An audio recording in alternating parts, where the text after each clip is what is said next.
आप देख रहे हैं एएनबी न्यूज। आपके साथ मैं हूं पूजा परमार। एएनबी न्यूज एक्सप्रेस में खबरों की शुरुआत करते हैं।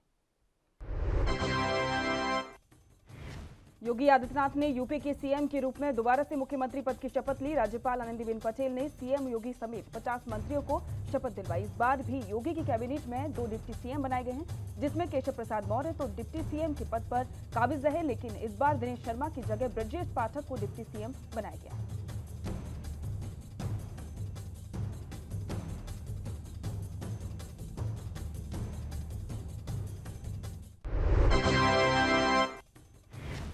प्रधानमंत्री नरेंद्र मोदी ने उत्तर प्रदेश के मुख्यमंत्री पद की शपथ लेने पर योगी आदित्यनाथ और उनकी मंत्रिमंडल को बधाई दी। पीएम मोदी ने कहा कि पिछले 5 सालों में राज्य की विकास यात्रा ने कई अहम पड़ाव देखे हैं। मुझे विश्वास है कि आपके नेतृत्व में प्रदेश जन आकांक्षाओं को पूरा करते हुए प्रगति का एक और नया अध्याय लिखेगा।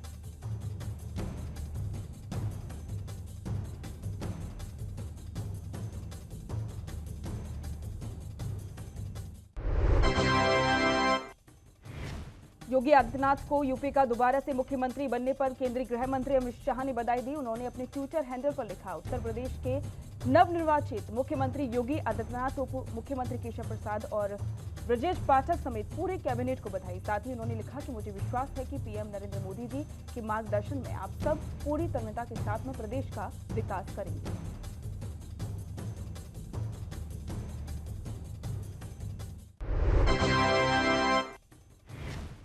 चीन के विदेश मंत्री वांग यी ने भारत के विदेश मंत्री एस जयशंकर से मुलाकात की। दोनों ने लद्दाख में वास्तविक नियंत्रण रेखा पर टकराव की स्थिति समाप्त करने और सामान्य स्थिति बहाल करने के लिए व्यापक विचार विमर्श किया।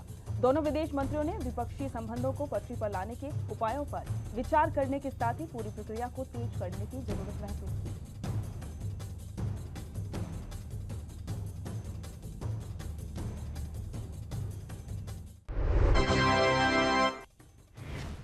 विदेश मंत्री एस जयशंकर ने चीनी समकक्ष के साथ में मुलाकात पर कहा कि मेरी चीन के विदेश मंत्री वांग यी के साथ में बातचीत हुई। हमने करीब 3 घंटे तक चर्चा की और खुले और स्पष्ट तरीके से एक व्यापक मूल एजेंडे को संबोधित किया। जयशंकर ने बताया कि हमने अपने द्विपक्षीय संबंधों पर चर्चा की, जो कि अप्रैल 2020 से चीनी कार्रवाइयों के परिणाम स्वरूप बाधित हुई।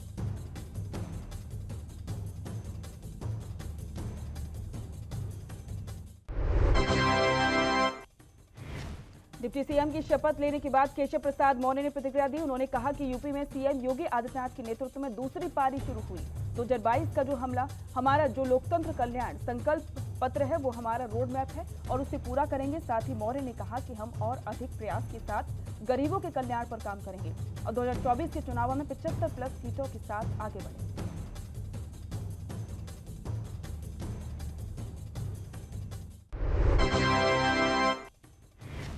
केंद्रीय मंत्री प्रहलाद जोशी ने योगी आदित्यनाथ के सीएम बनने पर बधाई दी। उन्होंने कहा कि आज 40 साल में पहली बार एक मुख्यमंत्री ने 5 साल पूरे करके दूसरी पारी शुरू की है। मैं मुख्यमंत्री योगी आदित्यनाथ को बधाई देता हूं। उत्तर प्रदेश उनके नेतृत्व में बहुत ही आगे बढ़ रहा है और आगे आने वाले दिनों में भी उत्तर प्रदेश का जबरदस्त विकास होगा।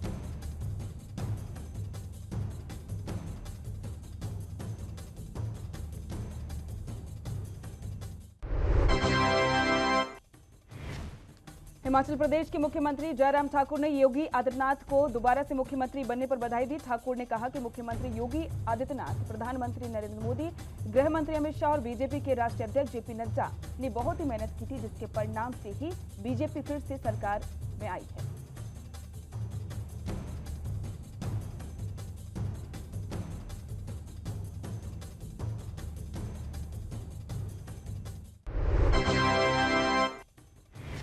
एक तरफ जहां पूरा देश योगी आदित्यनाथ को सीएम बनने की बधाई दे रहा है, तो वहीं दूसरी तरफ समाजवादी पार्टी के अध्यक्ष अखिलेश यादव ने भी सीएम योगी को तंजात्मक तरीके से बधाई दी है। उन्होंने अपनी ट्विटर हैंडल पर लिखा कि नई सरकार को बधाई दी और उसने सपा के बनाए स्टेडियम में शपथ दी है। इतना ही नहीं, अखिलेश ने आगे लिखा कि शपथ सिर्फ सरकार बनाने की नहीं, जनता की सच्ची सेवा की भी लेनी चाहिए।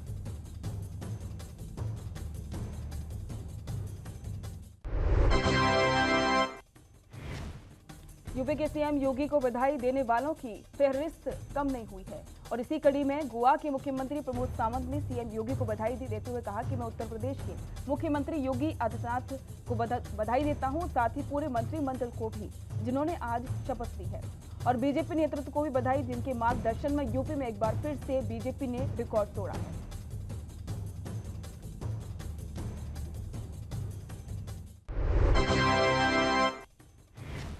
मध्य प्रदेश के सीएम शिवराज सिंह चौहान लगातार जनता की भलाई के लिए काम कर रहे हैं। इसी कड़ी में उन्होंने संबल योजना बनाई, जिसमें गरीब परिवारों के प्रतिभाशाली बच्चे भी उच्च शिक्षा प्राप्त कर अपना सपना साकार कर सकेंगे।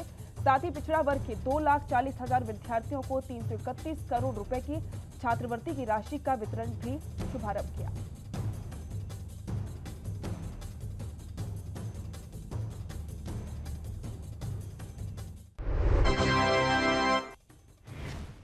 मध्य प्रदेश के गृह मंत्री नरोत्तम मिश्रा ने जोमेटो कंपनी को हिदायत दी है। नरोत्तम मिश्रा ने कहा कि 10 मिनट में फूड डिलीवरी करने की जोमेटो की सर्विस कर्मचारी के साथ साथ लोगों की जान से भी खिलवाड़ है। उन्होंने कहा कि मध्य प्रदेश में जोमेटो के साथ साथ किसी को भी ट्रैफिक नियमों का उल्लंघन नहीं करने दिया जाएगा। इसलिए जोमेटो कंपनी को मेरी हिदायत है कि वो इस पॉलिसी में बदलाव करे।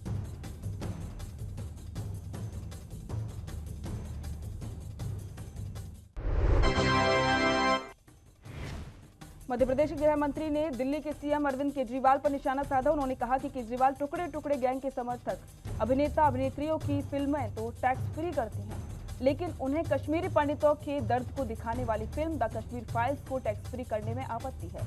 जनता इसे समझ रही है और दिल्ली में जरूर हिसाब होगा।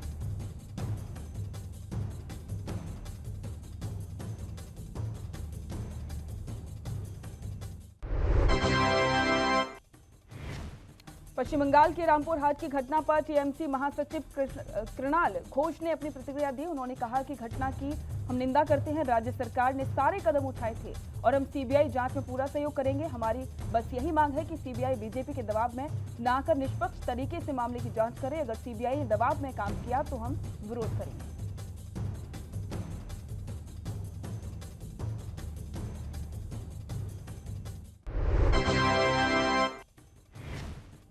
केंद्रीय मंत्री मीनाक्षी लेखी ने कांग्रेस पर निशाना साधा। उन्होंने कहा कि विपक्ष वही है जिसने दिल्ली को बर्बादी की नींव पर लाके खड़ा किया था। असलियत में दिल्ली की समस्याओं का हल नगर निगम के एकीकरण से होगा। दिल्ली के एकीकरण से दिल्ली को लाभ मिलेगा। साथ ही लेखी ने कहा कि हम लोगों का जन्म ही व्यवस्थाओं को ठीक करने के लिए हुआ है।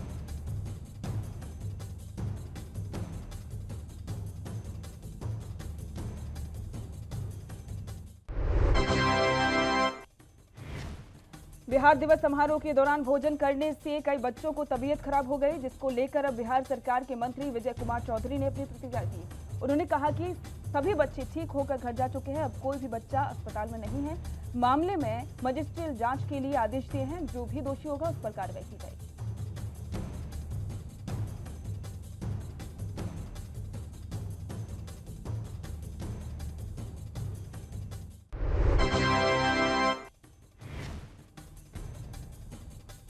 राजस्थान में कोयले की कमी को लेकर राजस्थान और छत्तीसगढ़ के मुख्यमंत्रियों की मुलाकात पर राजस्थान बीजेपी के अध्यक्ष डॉक्टर सतीश पूनिया ने निशाना साधा। पूनिया ने कहा कि राजस्थान में कोयले की कमी और बिजली के उत्पादन में पहले से ही विसंगति थी। दुर्भाग्य की बात यह है कि एक ही पार्टी के मुख्यमंत्रियों के बीच में संवादहीनता है।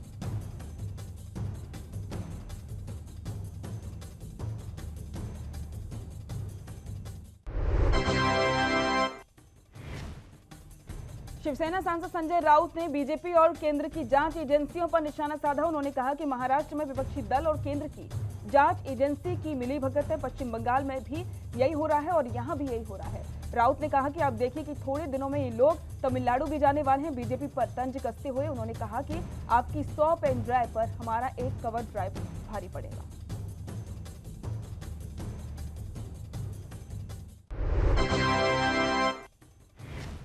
जम्मू कश्मीर के उपराज्यपाल मनोज सिन्हा ने 2022 और 23 के बजट को लेकर बयान दिया है। उन्होंने कहा कि ये बजट जम्मू कश्मीर के लोगों की जरूरतों और आकांक्षाओं को पूरा करने वाला है।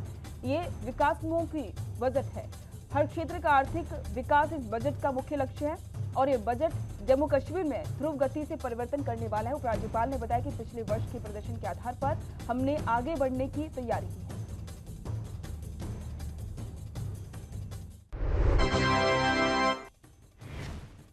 बीरभूम की घटना पर राज्यसभा में बीजेपी सांसद रूपा गांगुली भावुक हो गई। उन्होंने कहा कि पश्चिम बंगाल में लोग जीने लायक नहीं रह गए हैं, वहां एक एक करके लोग भाग रहे हैं। इसके साथ ही रूपा गांगुली ने कहा कि हमें बंगाल में राष्ट्रपति शासन चाहिए और हमने बंगाल में जन्म लेकर कोई अपराध नहीं किया है।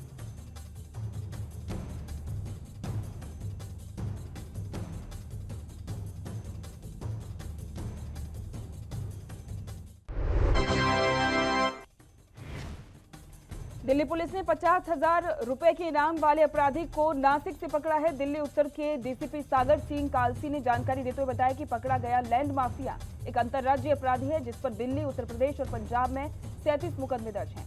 आरोपी ने अलग अलग निवेशकों और खरीदारों से करीब 1,000 करोड़ रुपए की ठगी की है।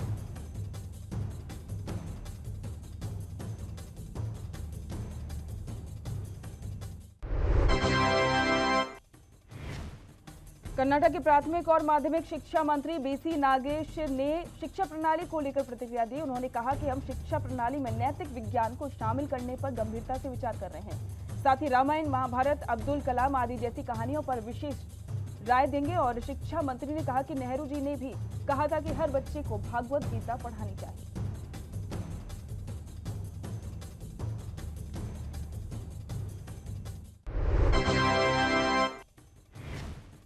उत्तराखंड के मुख्यमंत्री पुष्कर सिंह धामी ने योगी आदित्यनाथ को दोबारा से सीएम बनने पर शुभकामनाएं दी। धामी ने कहा कि उत्तर प्रदेश में पहले कभी कोई सरकार दोबारा नहीं बनी और इस बार पीएम मोदी और योगी जी के नेतृत्व में पहली बार उत्तर प्रदेश में दोबारा से सरकार बनी है। इतना ही नहीं, उन्होंने कहा कि उत्तराखंड में भी दोबारा सरकार बनी है। देश के अनेकों राज्यों में जहां सरकार दोबारा से नहीं बनती थी, वहां बन गई।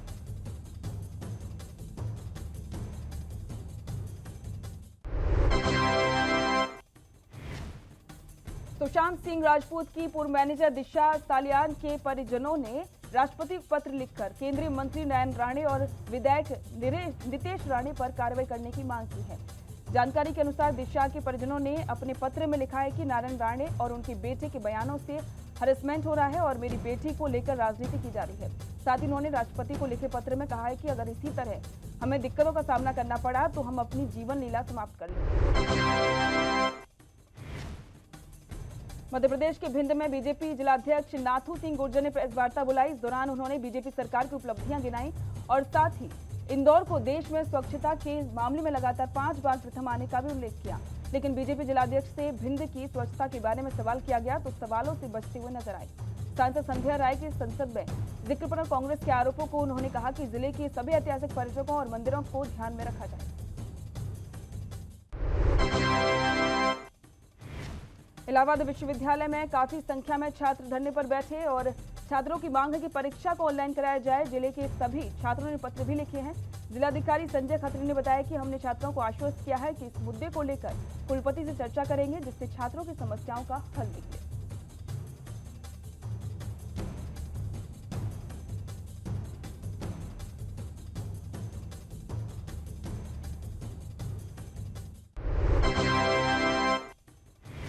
राजस्थान विधानसभा सत्र के दौरान पश्चिम बंगाल के राज्यपाल जगदीप धनखड़ ने कहा कि कानून बनाकर राज्यपाल को कुलपति की नियुक्ति का काम कर दिया गया है। यहां पर टकराव स्वाभाविक है क्योंकि मैंडेट मुख्यमंत्री के पास है। मैंने सामने जब नियुक्ति का मुद्दा आता है तो मैं अपने विवेक से काम करता हूं। साथ उन्होंने कहा कि ममता बनर्जी का कोई सुझाव आता है तो मैं बिना सोचे ही उसके लिए सहमति जताता हूं। इसके बावजूद इस राज्यपाल को 25 कुलपति की नियुक्ति उनकी ज्ञान और आम आदमी पार्टी के नेता राघव चड्ढा निर्विरोध सांसद चुने गए हैं। राघव चड्ढा ने बताया है कि आज हमें राज्यसभा का सर्टिफिकेट मिला है। आपके 5 राज्यसभा प्रत्याशी निर्विरोध चुने गए हैं और अगले सत्र में हम सब शपथ लेकर राज्यसभा के सदस्य बनेंगे। राघव चड्ढा ने कहा कि जो जिम्मेदारी हमें पार्टी ने दी है हम उसे पूरा करेंगे।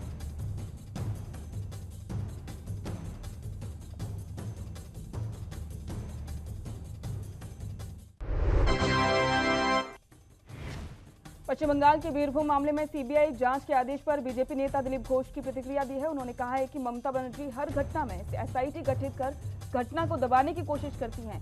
कोर्ट को भी उन पर विश्वास नहीं था, इसलिए इस मामले में कोर्ट ने अपने हाथ में लिया। ये पूरा मामला किसी एक न्यायपूर्ति की देखरेख में चलेगा।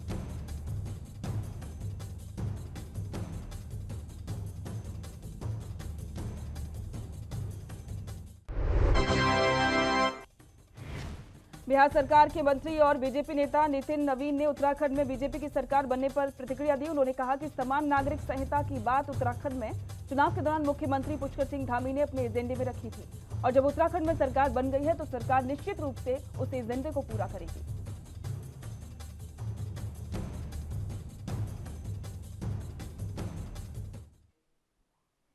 वक्त हो गया है ब्रेक का, जल्द लौटें।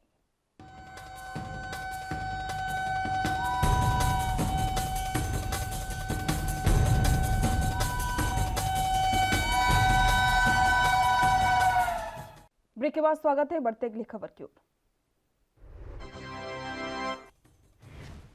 सपा नेता आजम खान को एक बार फिर से झटका लगा है। रामपुर के एडिशनल एसपी डॉक्टर संसार सिंह ने जानकारी देते हुए बताया कि आजम खान के बेटे विधायक अब्दुल्ला आजम खान और पत्नी तजीन फातिमा के खिलाफ दर्ज मामलों के मद्देनजर हमने उनके शस्त्र लाइसेंस रद्द करने की रिपोर्ट भेजी है। ऐसे एएसपी ने बताया है कि आजम खान की पत्नी तजीन फातिमा के पास राइफल और बेटे अब्दुल्ला के पास में रिवॉल्वर का लाइसेंस था, जिसको रद्द करने की रिपोर्ट भेजी गई है।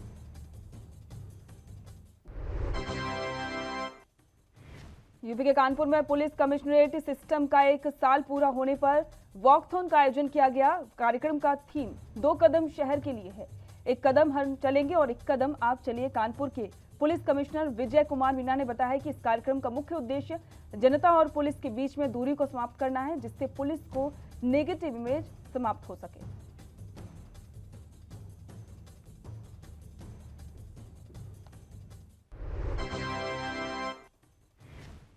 अशोक गहलोत ने रायपुर में छत्तीसगढ़ के सीएम भूपेश बघेल से मुलाकात की। साझा प्रेस वार्ता करते हुए छत्तीसगढ़ के सीएम ने कहा कि राजस्थान सरकार ने कोयले की आपूर्ति को लेकर चिंता व्यक्त की है।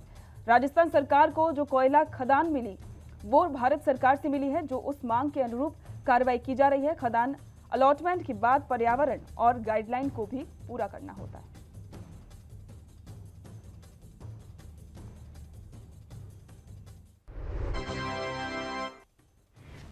रायपुर में राजस्थान के मुख्यमंत्री अशोक गहलोत ने भूपेश बघेल से मुलाकात की। मुलाकात के बाद प्रेस वार्ता में गहलोत ने बताया कि राजस्थान में थर्मल पावर प्लांट से बिजली पैदा होती है, जो बिना कोयले की नहीं चल सकती। हालात ये हो गए हैं कि अगर कोयला नहीं पहुंचा तो 4500 मेगावाट बिजली के पावर प्लांट बंद हो जाएंगे। गहलोत ने कहा कि राजस्थान की जनता इंतजार कर रही है कि छत्तीसगढ़ की सरकार कब कहां हां कहे।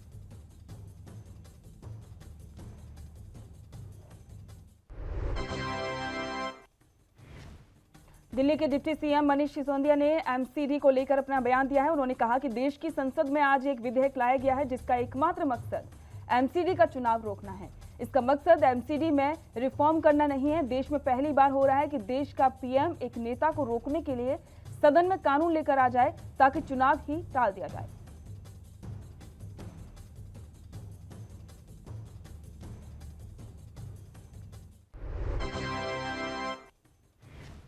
योगी मंत्रिमंडल में निषाद पार्टी के नेता डॉक्टर संजय निषाद ने मंत्री पद की शपथ ली। शपथ लेने के बाद डॉक्टर संजय निषाद ने प्रतिक्रिया दी। उन्होंने कहा कि जनता और शीर्ष नेतृत्व ने जो हम पर भरोसा जताया है, हम उस भरोसे पर खरा उतरेंगे। साथ ही मैं जनता को धन्यवाद देता हूं। संजय निषाद ने कहा कि हम 2024 की तैयारी में लगेंगे।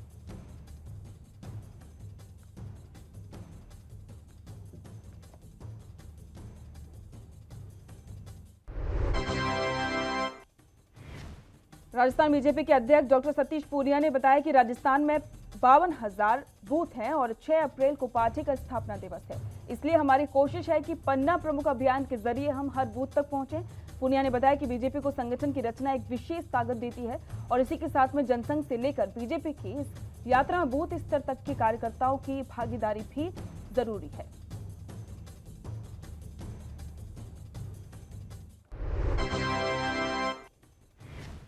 केंद्रीय मंत्री गिरिराज सिंह ने बंगाल की घटना पर अपनी प्रतिक्रिया दी। उन्होंने कहा कि बीरभूम की घटना ममता बनर्जी की विफलता तुष्टीकरण का जीता जागता परिणाम है। उनकी राजनीति छवि किम जोंग की तरह बन चुकी है। जो भी उनके खिलाफ बोलेगा उसमें राज्य में रहने नहीं दिया जाएगा। इसलिए ममता को खुद से इस्तीफा दे देना चाहिए।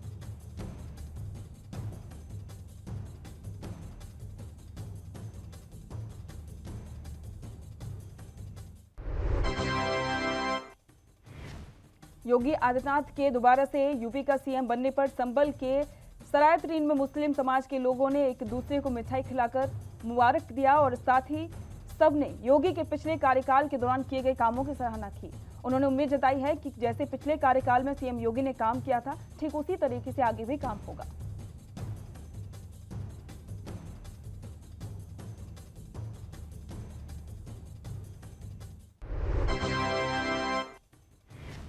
हरियाणा के गृह और स्वास्थ्य मंत्री अनिल विज ने अंबाला में आए विभिन्न क्षेत्रों से आए लोगों की समस्याएं सुनी और इस दौरान उन्होंने स्पाइनल मस्कुलर एंट्रोफी रोग के इलाज में छूट प्रदान करने की मांग रोगी बच्चे के परिजनों ने की और इसी के साथ में रोगी बच्चों के परिजनों ने अनिल विज से बताया है कि इस रोग का इलाज काफी महंगा है, जिस पर स्वास्थ्य मंत्री ने कहा कि सरकार इस मामले में विचार कर कार्रवाई करेगी और इलाज के छूट मिले इसका प्रयास करेगी।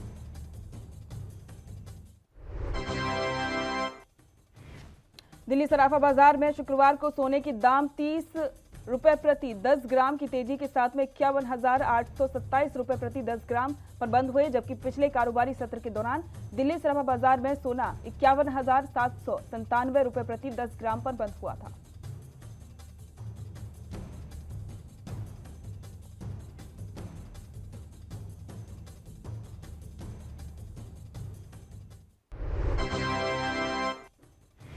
तो वहीं दिल्ली सराफा बाजार में चांदी उछाल के बाद चांदी की कीमत मौजूदा कीमत 70,000 रुपए प्रति किलोग्राम हो गई है, जबकि इससे पहले चांदी की 68,500 रुपए प्रति किलोग्राम थी।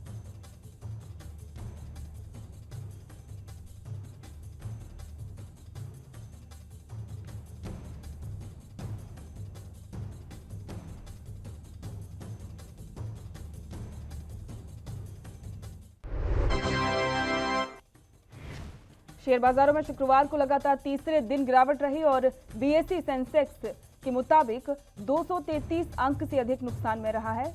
वैश्विक शेयर बाजारों में मिले जुले रुख के बीच में सूचकांक में मजबूत हिस्सेदारी रखने वाले एचडीएफसी बैंक और टीएस और इसी के साथ में इंफोसिस में गिरावट के बाजार नीचे आया।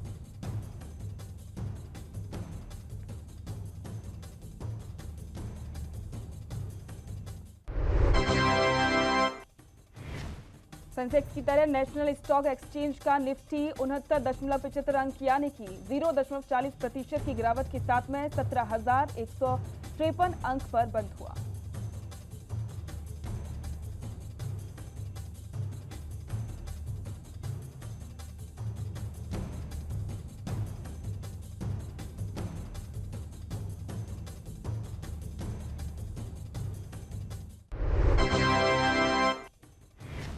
रूसी यूक्रेन युद्ध के बीच में भारत में पेट्रोल डीजल के दाम में लगातार बढ़ोतरी हो रही है। 4 दिनों में डीजल को लेकर तीसरी बार जनता पर महंगाई की मार पड़ी है। एक बार फिर से डीजल के रेट 80 पैसे प्रति लीटर बढ़ा दिए गए हैं, जिसके बाद दिल्ली में डीजल 79 रुपए 7 पैसे में बिक रहा है।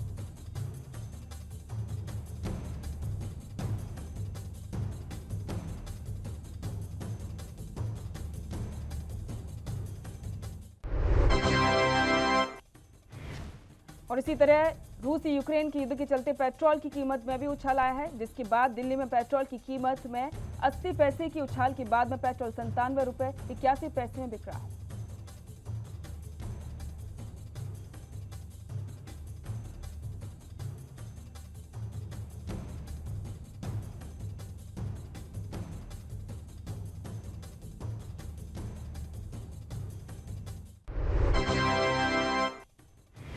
साउथ के सुपरस्टार रामचरण और जूनियर एनटीआर अजय देवगन और आलिया भट्ट की मोस्ट अवेटेड फिल्म आरआरआर 25 मार्च को सिनेमाघरों में रिलीज के लिए पूरी तरह से तैयार हो गई। मेकर्स और स्टार्स इन दिनों फिल्म के प्रमोशन में जुटे हुए हैं। 550 करोड़ से ज्यादा के बजट में बनी ये फिल्म देखने के लिए फैंस में क्रेज देखने को मिला।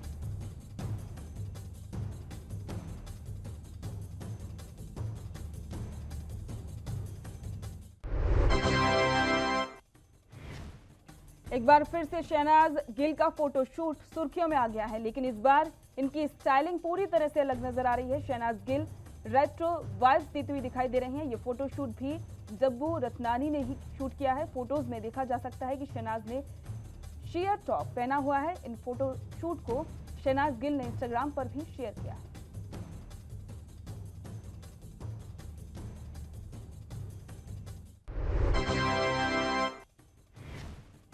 बॉलीवुड एक्टर अक्षय कुमार की फिल्म बच्चन पांडे 18 मार्च को रिलीज हुई थी। फिल्म ने पहले वीकेंड में फिर भी अच्छी कमाई की थी। इसके बाद से अक्षय कुमार की बच्चन पांडे का बुरा हाल है। फिल्म की कमाई की रफ्तार वीकेंड में भी सुस्त हुई है।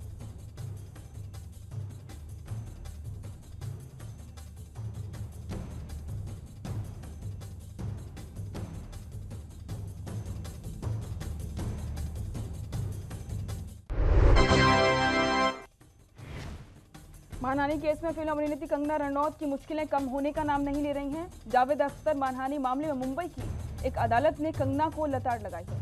मजिस्ट्रेट ने कंगना रनौत के लिए कहा है कि हो सकता है कि सेलिब्रिटी होने की वजह से उनके पास पेशेवर कार्य हो, लेकिन उन्हें ये नहीं भूलना चाहिए कि वो एक मामले में आरोपी हैं।